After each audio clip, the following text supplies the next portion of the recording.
The day he paid $20 for her, the mountain man told himself it was just a transaction, nothing more than survival in a world where mercy was a rare currency. Yet the moment she stepped onto his land with dust on her shoes and fear in her eyes, something old and buried shifted inside his chest, a feeling he had learned long ago to silence.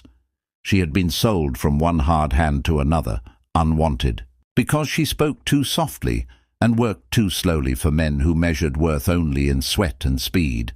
And when she looked up at him outside the log cabin, framed by pine trees and distant peaks, she did not beg or cry.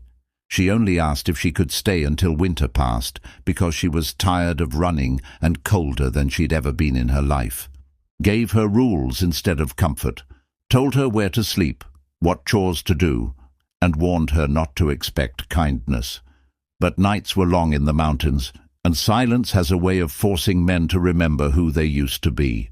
So he noticed how she left an extra log by the fire without a word, how she stitched his torn coat when she thought he wouldn't see, how she spoke to the horses as if they understood her. Loneliness. Weeks passed. Snow crept down the slopes, and rumors reached the cabin that the men who sold her wanted her back, claiming she was stolen property. But she didn't ask him to protect her. She only said she would leave before trouble came, and that was when her question broke him, because she stood in front of him, hands shaking, and asked if she was free to choose her own path, or if she was just another thing bought and owned.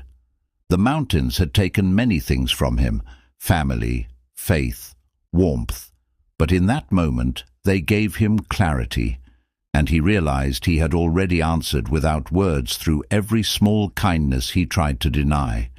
So he told her the truth, that the money meant nothing, that freedom wasn't something he could sell or keep, and that if she stayed it would be by her choice alone.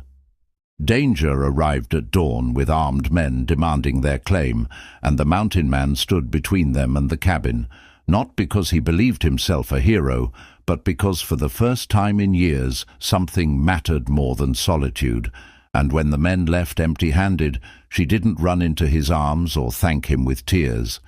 She simply stayed, working beside him as an equal, and as spring thawed the land, the cabin felt less like a prison and more like a home, because the greatest thing he ever learned was that he hadn't bought a girl for $20. He had been given a chance to be human again.